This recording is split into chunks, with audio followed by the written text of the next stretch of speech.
ये कहानी है कर की, जो दिखने में एक बहुत ही एवरेज लड़का है, लेकिन जब उसकी जिंदगी में मौली नाम की लड़की आती है तब उसे खुद भी विश्वास नहीं होता कि मौली जैसी खूबसूरत लड़की उसकी गर्लफ्रेंड कैसे हो सकती है। पर कर्क से ज्यादा आश्चर्यचकित बाकी लोग होते हैं, इसलिए कर्क की समस्या बढ़ने लगती है। दोस्तों, इस फिल्म का नाम है she is out of my league.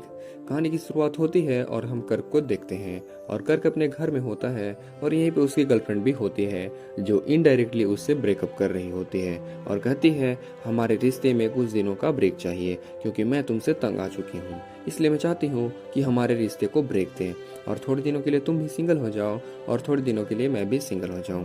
लेकिन कर्क को इस बात का आभास हो जाता है कि उसकी गर्लफ्रेंड यानी मार्नी को कोई और लड़का मिल चुका है, इसलिए वो उससे छोड़ना चाहती है और इस बात से कर्क बहुत ही ज्यादा दुखी है। इसलिए वो नए नए पैतरे आजमाने लगता है अपनी गर्लफ्रेंड को वापस पाने का और वो अपने दोस्तों से मिलता है और हर रोज उन्हें नई नई चीजें बताता है कि कैसे वो मार्नी को वापस पाएगा। तभी हम यहाँ पे कर्क के बेस्ट फ्रेंड को देखते हैं जिसका नाम है स्टेनर और वो कर्क को समझाने की कोशिश करता है और कहता है तुम्हारी गर्लफ्रेंड बहुत ही वाहियात थी और बहुत ही अच्छा हुआ कि तुम दोनों अलग हो गए क्योंकि वो उस लड़की से नफरत करता है और मैं चाहता हूँ कि तुम दोनों कभी एक मत हो।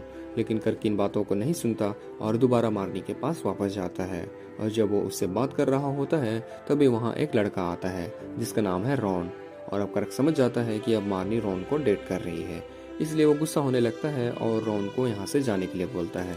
तब मार्नी उससे बताती है कि रॉन तुमसे ज्यादा सक्सेसफुल है और उसके पास अपनी एक कंपनी है, छोटी मोटी ही कंपनी है लेकिन अपनी ही कंपनी है। वो पिज्जा बनाता है, लेकिन तुम्हारे पास क्या है? तुम एयरपोर्ट पे बस लोगों की चेकिंग करते हो, तुम बस एक टीएसआई एजेंट हो। और अब इन बातों को सुनने के बाद कर्क को बहुत ही बुरा लगता है। फिर भी वो मार्नी के लिए एक गिफ्ट लाया होता है और वो उसे देने की कोशिश करता है, लेकिन मार्नी उन गिफ्ट्स को नहीं लेती और कर्क वहाँ से चला जाता है। और अगले दिन जब वो काम पे होता है तभी वहाँ पे एक बहुत खूबसूरत लड़की की एंट्री होती है और ये लड़की होती है मौली। अब इसे देखने के बाद सारे लोग चकाचौंध हो जाते हैं और सब उसे ही घूर रहे होते हैं और जब वो चेकिंग करवाने के लिए आती है तब उसका मैनेजर कहता है कि अब मैं इसके कपड़े उतरवाऊंगा और तब मैं इसकी चेकिंग करूंगा। और अब यहाँ पे मैनेजर इसके मजे लेने लगता है और कर्क से ये बातें देखी नहीं जाती, इसलिए वो मौली के पास जाता है और मैनेजर को हटा देता है और मौली भी इस बात को समझ जाती है, इसलिए वो कर्क का शुक्रिया अदा करती है और उससे अपना नाम भी बताती है और यहाँ से चेकिंग करवाने के बाद चली जाती है प्लेन में। लेकिन जैसे ही जाकर बैठती है उसे पता लगता है कि अपना फोन कहीं पे भूल चुकी है। तभी हम यहाँ पे मौली की दोस्त को देखते हैं जिसका नाम है पैटी और पैटी मौली के फोन पर कॉल करती है और तभी इस फोन को कर्क उठाता है और कहता है कि तुम इस फोन को चेकिंग पॉइंट पर ही भूल गई थी, मैं अभी कुछ जुगाड़ लगाता हूँ और तुम्हारे फोन को भिजवाता हूँ प्लेन में। तो मौली कहती है ऐसा मत करो, तुम इस फोन को अपने पास में रखो और मैं कल वापस आ रही हूँ और यहाँ के म्यूजियम में एक इवेंट है, तुम मुझे वहाँ पर मिलो और वहीं पे इस फोन को वापस दे देना। और कर्क भी इस फोन को रख लेता है और अगले दिन उसे म्यूजियम में जाने लगता है और यहाँ पे उसका दोस्त उसके साथ में होता है जिसका नाम है डेबॉन। वो डेबॉन को पूरी बातें बताता है। तब डेबॉन कहता है कि यहाँ पर तुम्हारा चांस है और मुझे लगता है कि मौली तुम्हें पसंद करने लगी है। लेकिन कर्क इन बातों पे विश्वास नहीं करता और कहता है कि जरा मौली को देखो फिर मुझे देखो, तुम्हें क्या लगता है मौली मुझे पसंद करेगी? और अब कर्क जल्दी ही पहुंच जाता है पार्टी में और फिर वो एक लड़की से पूछता है कि मौली कहाँ मिलेगी। तब वो बताती है कि वो मौली की ही बहन है और अब इतना कहने के बाद वो उसे मौली के पास भेज देती है। तब कर्क मौली को उसका फोन दे देता है और कहता है कि अब हम लोग यहाँ से निकल रहे हैं। तो मौली उसका शुक्रिया अदा करती है लेकिन उसे रुकने के लिए कहती है और कहती है कि मैं चाहती हूँ कि तुम लोग कुछ ड्रिंक्स लो और कर्क मान जाता है और वहाँ पे पीने लगता है। तभी गलती से ड्रिंक गिर जाता है दूसरे आदमी के ऊपर। तब वो आदमी गुस्सा करने लगता है और हमें पता लगता है कि यह आदमी म्यूजियम का ही डायरेक्टर है, इसलिए वो इन दोनों को वहाँ से बाहर निकलवा देता है। और जब ये लोग बाहर जा रहे होते हैं तभी मौली आती है कर्क के पास और कहती है मैं नहीं चाहती थी कि तुम इस तरह से यहाँ से बाहर जाओ, इसलिए मैं चाहती हूँ कि तुम कल हॉकी मैच देखने आओ और हम दोनों वहाँ फिर से मिल सकते हैं। और कर्क भी इस बात के लिए राजी हो जाता है और फिर जब वो एयरपोर्ट पर आता है तब ये सारी बातें बाकी दोस्तों को बताता है। तब उसके बाकी दोस्त उससे कहते हैं कि तुम उसका पीछा छोड़ दो और उसके पीछे अपना टाइम वेस्ट मत करो क्योंकि वो तुम्हें कभी नहीं मिलेगी, वो तुम्हारे पहुंच से बहुत ही बाहर है। और कर्क को इन बातों पर विश्वास होने लगता है। तभी यहाँ पे मार्नी आती है और कर्क को बताती है कि वो तुम्हारे परिवार के साथ वेकेशन पर जा रही है और तुम्हारे परिवार वाले तुम्हें लेकर नहीं जाना चाहते, इसलिए तुम्हारी जगह पे मैं जा रही हूँ और मेरे साथ रॉन भी जा रहा है। और अब इन बातों को सुनने के बाद कर्क को कोई फर्क नहीं पड़ता क्योंकि वो भी अपने परिवार को पसंद नहीं करता तब वो कहता है कि तुम लोगों को जहाँ जाना है वहाँ जाओ, क्योंकि आज कर्क को जाना है मॉली के पास। इसलिए वो स्टेनर को भी अपने साथ लेकर जाता है और ये लोग यहाँ पे मिलते हैं। मॉली फिर से अपने दोस्त को लाई होती है, यानी पैटी को। लेकिन जैसे ही मॉली वहाँ से बाहर जाती है, स्टेनर उसके पीछे जाने लगता है, क्योंकि वो भी मॉली को पसंद करने लगा है। तभी पैटी कर्क को कहती है कि मॉली तुम्हें पसंद करने लगी है, इसलिए तुम्हें उसका ध्यान रखना चाहिए और इशारों को समझना चाहिए। और अब इन बातों को सुनने के बाद कर्क को विश्वास नहीं होता कि उसके साथ क्या हो रहा है। इसलिए जब वो वहाँ से आता है तब स्टेनर से पूछने लगता है। तब स्टेनर कहता है कि इस बात का कोई सर पैर नहीं है, मुझे नहीं लगता कि मॉली तुम्हें पसंद करती है, और पैटी लगता है तुम्हारे साथ मजाक कर रही थी, क्योंकि तुम और मॉली कभी भी एक नहीं हो सकते।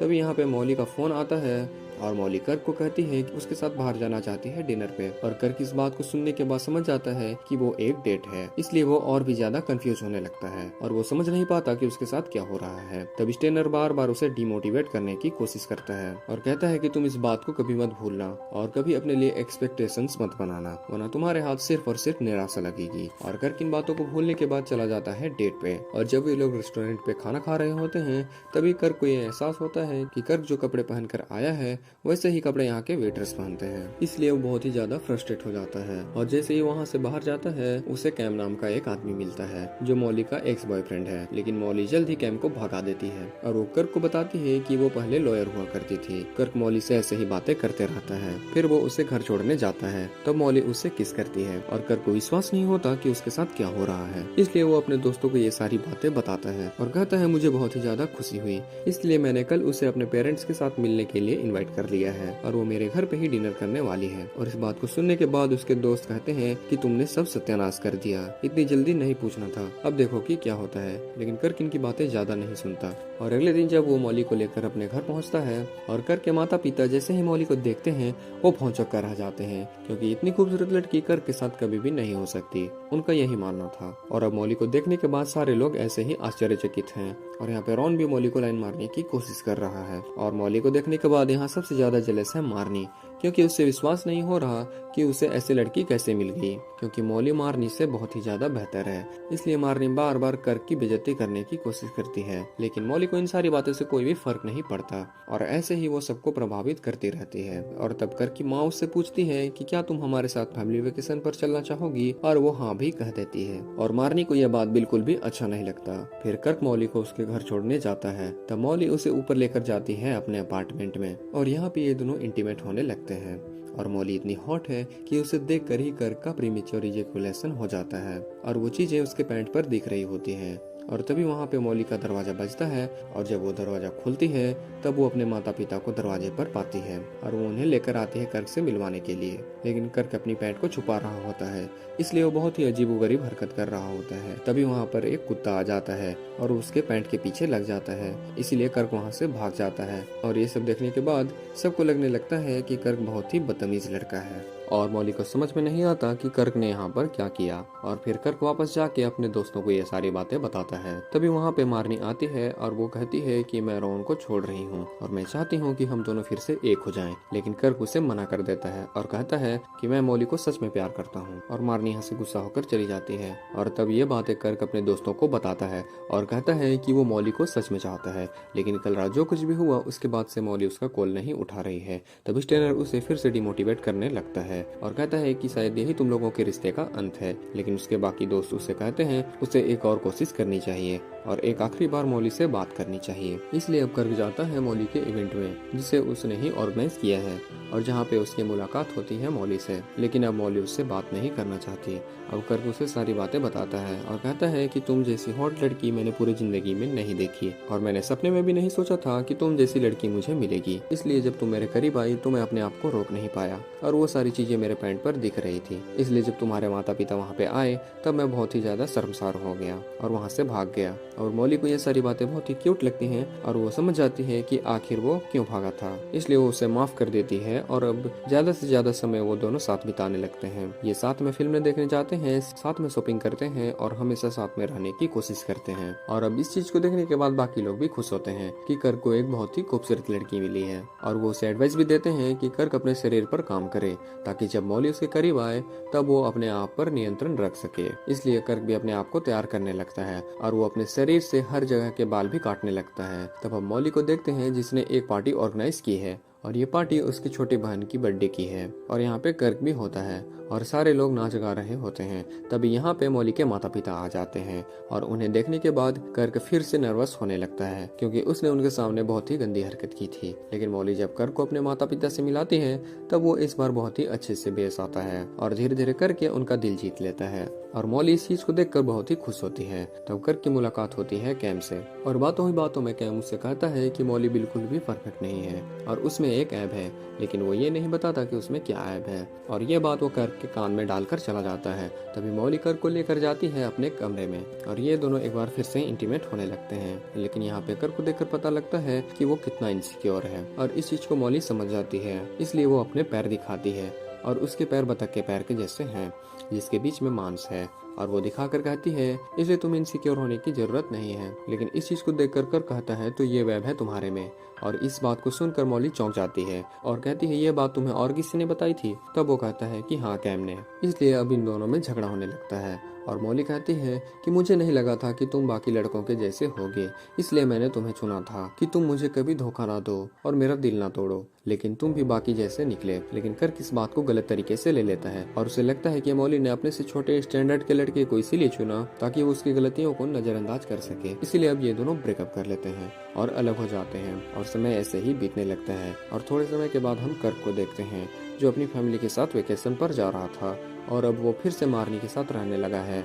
लेकिन कर्क इस बात से बिल्कुल भी खुश नहीं है क्योंकि अब भी वो मॉली को मिस करता है। और तभी हम स्टेनर को देखते हैं और स्टेनर को एहसास होता है कि अगर कर्क आज मॉली के साथ नहीं है तो कहीं ना कहीं उसकी गलती है। इसलिए स्टेनर को समझ में आता है कि उसे क्या करना चाहिए और स्टेनर को भी ये बात समझ में आ जाती है कि कोई भी परफेक्ट नहीं होता, हमें अपने आप को परफेक्ट मानना पड़ता है और अगर हम अपने को दूसरे से कम आंकेंगे इसका मतलब ये होगा कि हम जरूर कम हो जाएंगे। इसीलिए अब वो कर्क को समझाने लगता है और कहता है कि मॉली और तुम एक दूसरे के लिए ही बने हो और तुम दोनों में कोई छोटा या बड़ा नहीं है, इसलिए तुम्हें मॉली के पास जाना चाहिए। लेकिन कर्क इसकी बातों को नहीं सुनता और वो प्लेन में चला जाता है। तब स्टेनर इस प्लेन को रुकवाने की कोशिश करता है लेकिन वो ऐसा नहीं कर पाता। तब वो पैटी को कॉल करता है और पूरी बात बताता है और कहता है कि तुम्हें कैसे भी करके मॉली को यहाँ पे लाना होगा और पैटी भी मान जाती है। तभी हम कर्क को देखते हैं। तभी कर्क को एहसास होता है कि वो फैमिली वेकेशन पर ना जाए क्योंकि वो मॉली के साथ में रहना चाहता है, इसीलिए वो मार्नी की बेइज्जती करने लगता है और कहता है कि मैं तुम लोगों के साथ कहीं भी नहीं जाना चाहता। और इतना कहने के बाद वो प्लेन से जाने लगता है। तभी क्रू वाले लोग उसे बताते हैं कि प्लेन को लॉक कर दिया गया है और अब कोई भी नीचे नहीं उतर पाएगा,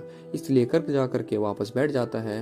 तभी वहाँ पे मॉली आ जाती है और स्टेनर उसे पूरी बात समझाता है और मॉली को भी इस बात का एहसास हो जाता है कि उसने गलत किया है कर्क के साथ और वो कर्क की इनसिक्योरिटीज को कभी भी समझ नहीं सकी, इसलिए वो भी कर्क के पास जाना चाहती है। तभी उन्हें पता लगता है कि अब प्लेन नहीं रुक सकता, इसलिए स्टेनर अपने दोस्त को कॉल करता है और कहता है कि प्लेन को कैसे भी रुकवाओ। तब वो हर जगह अनाउंस करवा देता है कि प्लेन में कोई गड़बड़ी है और वो उसे रिपेयर करने चला जाता है। सारे पैसेंजर्स को नीचे उतार दिया जाता है और अब कर्क भागने लगता है एयरपोर्ट की तरफ। तब मारी उसके पीछे पीछे भागने लगती है कर्क को रोकने के लिए और वो बीच बीच में कर्क को मारने की भी कोशिश करने लगती है ताकि वो घायल हो जाए और दरवाजे तक ना जा सके। लेकिन कर्क कैसे भी उठ खड़ा होता है और वो जल्दी जल्दी पहुंच जाता है मॉली के पास और वो मॉली से माफी मांगने लगता है अपनी इनसिक्योरिटीज के लिए। मॉली कहती है मुझे इन बातों से कोई फर्क नहीं पड़ता, मैं चाहती हूँ कि हम दोनों सिर्फ एक साथ रहें और कर्क भी यही चाहता है, इसलिए वो समझ जाता है कि ये दोनों एक दूसरे के लिए ही बने हैं। फिर ये दोनों एक दूसरे को किस करते हैं और इसके साथ ये फिल्म यहीं पे खत्म हो जाती है। तो दोस्तों आज की हमारी वीडियो यहीं पे खत्म होती है। अगर आपको हमारी वीडियो जरा सी भी पसंद आई है तो इसे लाइक करें, शेयर करें और चैनल को सब्सक्राइब करें। Thank you.